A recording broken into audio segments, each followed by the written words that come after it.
Hello दोस्तों, तो कैसे हैं आप लोग। आई होप कि आप बहुत अच्छे होंगे।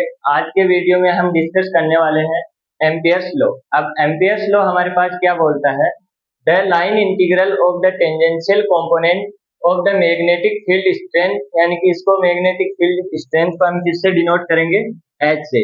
Eight around a closed path is equal to the current enclose by the path, यानी कि ये क्या बोल रहा है, हमारे पास क्या होगा, कोई क्लोज पाथ होगा और इस क्लोज के पाथ के जो टेंजेंशियल कंपोनेंट है, यानी कि यहाँ पे जितनी भी टेंजेंशियल कंपोनेंट है of the magnetic field strength, यानी कि इसकी मैग्नेटिक फील्ड स्ट्रेंथ के जो भी हमारे पास टेंजेंशियल कंपोनेंट है, एक close path is equal to the current enclose by the path, यानी कि इसके द्वारा जो करंट इनक्लोज किया जाएगा, जैसे इसके अंदर कोई वायर है या फिर कुछ भी अगर मैं मानूं, तो जो भी हमारा इसके अंदर क्लोज पाथ के अंदर जो करंट इनक्लोज किया जाएगा वो किसके बराबर होगा, इसके इंटीग्रल लाइन इंटीग्रल के बराबर होगा। यानी कि ये चीज हमारे पास ये एक्सप्रेशन होगा, इसका हमारा लाइन इंटीग्रल कितना होगा, मैग्नेटिक फील्ड स्ट्रेंथ का लाइन इंटीग्रल हमारे इसके करंट के बराबर होगा। अब इसी चीज को हम मैग्नेटिक फील्ड इंटेंसिटी के रूप में भी लिख सकते हैं। मैग्नेटिक फील्ड इंटेंसिटी हमारे पास क्या होती है, उसको हम लिखते हैं बी से।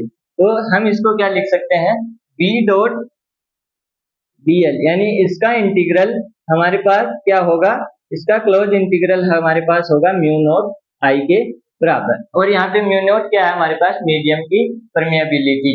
तो ये हमारे पास एक्सप्रेशन होगा। इस एक्सप्रेशन का हम ज्यादा यूज करेंगे किसमें, एम्पियर्स लॉ में। यानी कि बी डॉट डीएल यानी मैग्नेटिक फील्ड इंटेंसिटी का line integral, close line integral हमारे पास किसके बराबर होगा, म्यू नॉट आई के। तो ये है हमारा एम्पियर्स लॉ। अब हम देखते हैं इसके एप्लीकेशन।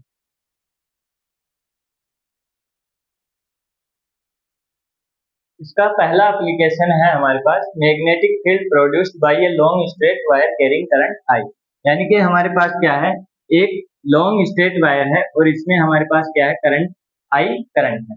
अब इसके अराउंड मैं एक क्लोज लूप मानूंगा, यानी कि एक सर्किल मानूंगा, और यहाँ पे हमारा कोई पॉइंट है क्या, पी, और यहाँ तक की रेडियस है हमारे पास आर। तो इसके अराउंड हमको क्या करना है, इसका मैग्नेटिक फील्ड निकालना है। तो अब हम क्या पढ़े हैं, बी डॉट डी एल, ये हमने पढ़ लिया है। अब हम क्या करेंगे, इसको मैं क्या लिख सकता हूँ, बी डॉट डी एल, ये मैं इसको लिख सकता हूँ। अब इसमें और इसमें अंतर क्या है, यहाँ पे क्या है, वेक्टर क्वांटिटी, और यहाँ पे क्या है, ये वेक्टर क्वांटिटी नहीं है, स्केलर क्वांटिटी है। अब ये कैसे आया, इसको हम क्या लिखते हैं, B dot D L cos theta. और यहाँ पे हमारा राइट हैंड थंब रूल से क्या बोलता है, यानी कि यहाँ पे हमारी बी की डायरेक्शन और आई की डायरेक्शन सेम है, यानी कि इनके बीच का कोस थीटा कितना है, जीरो। कोस थीटा जीरो है तो हमारे पास इसकी वैल्यू क्या हो गई, वन। तो ये हमारे पास क्या आ गया, बी डॉट डी एल। अब हम क्या करेंगे, बी हमारा क्या है, कांस्टेंट, ये बाहर आ गया, और ये डीएल। अब डीएल कितना हुआ, डीएल हमारा है इसकी चारों तरफ की, हमारे पास इसका परिधि, ये इसकी चारों तरफ की हमको क्या लेनी है, ये हमारा क्या है, डीएल, यानी इसकी लेंथ हमारी क्या है, डीएल। ये कितनी हो गई, 2 पाई आर। तो इसको मैं लिखूंगा 2 पाई आर, ये हो गया। अब हम क्या पढ़े हैं अभी अभी, B dot D L equals to mu naught I, ये हमने पढ़ा है। अब इसको मैं क्या लिख सकता हूँ, बी डॉट 2.2 पाई आर। तो ये हो गया हमारा B dot 2 pi R equals to, यहाँ पे डॉट नहीं है, बी 2 पाई आर लिखो या डॉट लिखो एक ही बात है, 2 pi R mu naught I. अब यहाँ पे बी हमारे पास क्या हो गया, mu naught I upon 2 pi R. तो ये हमारे पास क्या हो गया, इसके द्वारा हमारे पास लॉन्ग वायर के द्वारा मैग्नेटिक फील्ड। तो ये कैसे क्या किया हमने, यहाँ पे बी डॉट डीएल लगाया, ये हमारा कितना है, डीएल हमारे यहाँ पर क्या है, इसका चारों तरफ का लेंथ है, तो ये कितना हुआ, 2 पाई आर। और ये हमारे पास B dot D L mu naught I अभी अभी हमने पढ़ा है, तो B 2 pi R equal to mu naught I, और यहाँ पे बी आ गया हमारा mu naught I upon 2 pi R. अब हम देखते हैं अगले। अब है हमारे पास magnetic field inside a long cylindrical wire. तो हमारे पास कोई वायर है, वो कैसा दिखेगा, ऐसा। अब मैं इसके यहाँ पे, ये सिलेंड्रिकल है तो इसके टॉप का यहाँ पे बना रहा हूँ, यानी कि ये मेरे पास ऐसा ऊपर से, अगर मैं इसको ऊपर से देखूंगा तो ये मेरे को ऐसा दिखाई देगा। अब ये इसका सेंटर है। अब मैं इसके अंदर क्या लूंगा, कोई रैंडम सरफेस, और इसका हमारे को कितना दिया हुआ है डेंसिटी, वो है हमारे पास सिग्मा, और हमारे पास इसके अंदर करंट कितना है, वो है आई। अब आई को हम क्या लिख सकते हैं, I is equal to sigma को हम क्या लिख सकते हैं, sigma is equal to I upon pi R square, क्योंकि इसकी रेडियस हमारे पास कितनी है, आर, और हम इसकी रेडियस कितनी लेंगे, वो है आर। अब हमको यहाँ पे सिग्मा दिया हुआ है, आई हमारे पास क्या हो गया, सिग्मा पाई आर स्क्वायर। अब हमको यहाँ पे आर में आर रेडियस के में निकालना है, तो हम क्या करेंगे, I dash equal to sigma pi R square, ये हमारे पास आ गया। अब हमने क्या पढ़ा है, B dot D L equal to mu naught I, ये हमने अभी अभी पढ़ा है। अब यहाँ पे आई डैश है, यहाँ पे आई है, यहाँ पे सिग्मा की वैल्यू हमारे पास दी हुई है, इस सिग्मा की वैल्यू को मैं यहाँ पे पुट कर सकता हूँ, तो ये हमारे पास क्या आया, आई डैश इक्वल टू यहाँ पे आई अपॉन पाई आर स्क्वायर, और यहाँ पे पाई आर स्क्वायर। ये वैल्यू मैंने क्या की, इस सिग्मा की जगह पुट कर दी।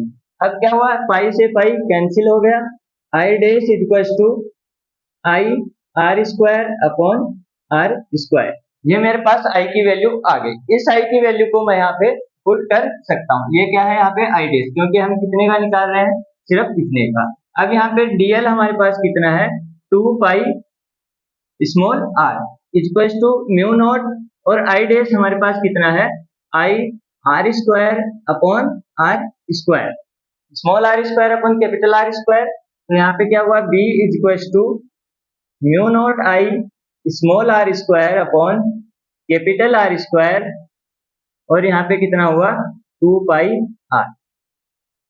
पाई से हमारा क्या हुआ, आर से आर कैंसिल हो गया, और यहाँ पे कितना बचा, mu naught I R upon 2 R square, और यहाँ पे पाई 2 पाई आर स्क्वायर। तो ये हमारे पास क्या हो गया, एक सिलेंड्रिकल वायर, यानी कि सिलेंड्रिकल वायर के कारण हमारे पास क्या आ गया, मैग्नेटिक फील्ड। कैसे आया, हमने क्या किया, इतने के अंदर क्या निकाला, आई डैश, यानी कि हमारा आई डैश कितना होगा, यहाँ से हमने सिग्मा की वैल्यू उठाई, वो यहाँ पे रखी, आई डैश आया हमारे पास I R square upon capital R square, B dot D L, D L कितना है इसका डीएल है हमारे पास 2 पाई आर, 2 पाई आर हमने लिखा, म्यू नॉट आई, यहाँ पे आई डैश की वैल्यू यहाँ से पुट की, और यहाँ पे हमारे पास बी की वैल्यू आ गई। अब हम देखते हैं आगे।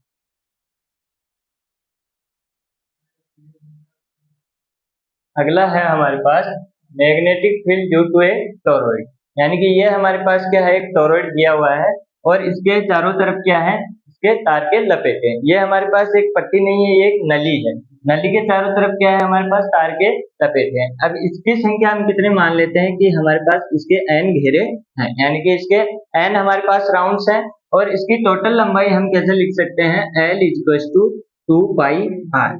ये हम इस डायग्राम से देख के लिख सकते हैं, क्योंकि ये हमारे पास क्या है, 2 पाई आर।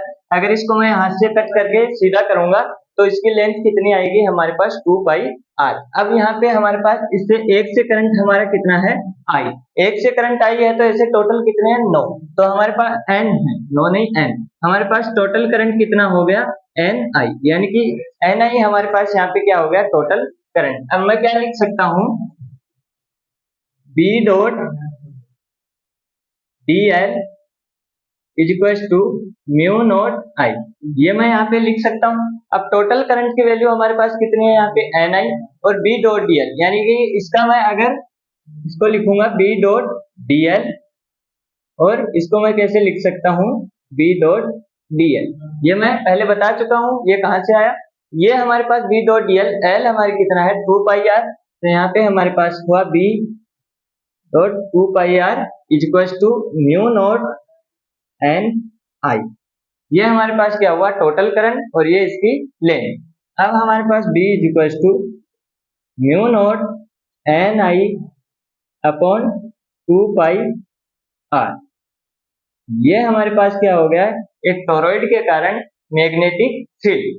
अब ये कैसे आई हमको देख लिया, टोटल करंट हमारा एक में आई है, तो टोटल जो हमारे राउंड्स है उनमें कितना हो जाएगा, एन आई, एल है हमारा 2 पाई आर, यहाँ पे हमने वैल्यू पुट की सिंपल, और हमारा बी कितना आया mu naught N I upon 2 pi R. अब हम देखते हैं अगला।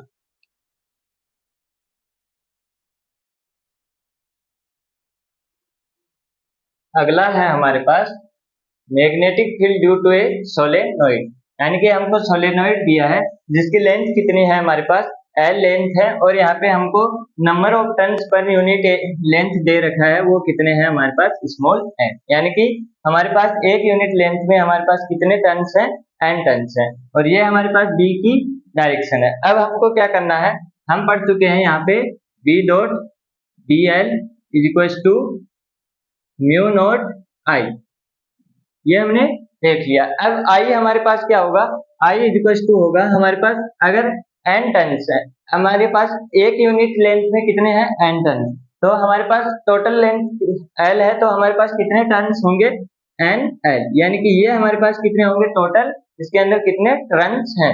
अब हमारे पास क्या हुआ, इसका हमको क्या करना है आई ज्ञात करना है, तो टोटल हमारे पास कितना आई हो जाएगा एन एल आई, यानी कि एक यूनिट में हमारे पास आई है तो एन एल लेंथ में कितना हो जाएगा एन एल आई, और यहाँ पे हमारे पास डीएल कितना आ जाएगा, यहाँ पे इसकी लेंथ कितनी दी हुई है हमको एल, तो ये हमारे पास क्या हो जाएगा बी डॉट, यहाँ पे बी एल लिख देता हूँ direct, B L is equal to mu naught N L I. ये समझ में आया।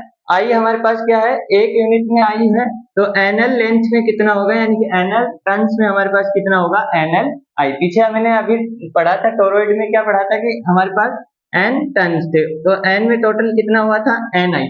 यहाँ पे भी हमको पर यूनिट टर्न्स दे सकता था, लेकिन यहाँ पे हमने क्या दिया माने था टोटल टर्न्स, और यहाँ पे हम अगर माने तो टोटल टर्न्स मान सकते हैं वो कितने हैं एन, तो यहाँ पे हमारे पास क्या हुआ B L is equal to mu naught L I.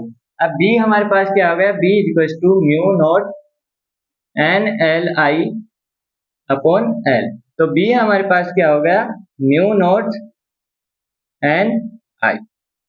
ये हमारे पास क्या हुआ इसका मैग्नेटिक फील्ड, यानी सोलेनोइड में हमारा मैग्नेटिक फील्ड आ गया म्यू नॉट एन आई। अगर हमको सोलेनोइड में हमको क्या करना है मैग्नेटिक फील्ड ज्ञात करना है, तो हमारे को तीन चीजें चाहिए, परमिएबिलिटी, उसके पर यूनिट टर्न्स, और हमारे पास उसके अंदर जाने वाला करंट। तो हम इसका क्या कर सकते हैं मैग्नेटिक फील्ड ज्ञात कर सकते हैं, तो बी इक्वल टू हमारे पास क्या हुआ mu naught I. I hope कि आपको वीडियो पसंद आई होगी। वीडियो पसंद आई हो तो वीडियो को लाइक करें, चैनल को सब्सक्राइब करें, और अगर आपको कोई डाउट है तो आप कमेंट बॉक्स में पूछ सकते हैं। तब तक के लिए बाय, धन्यवाद।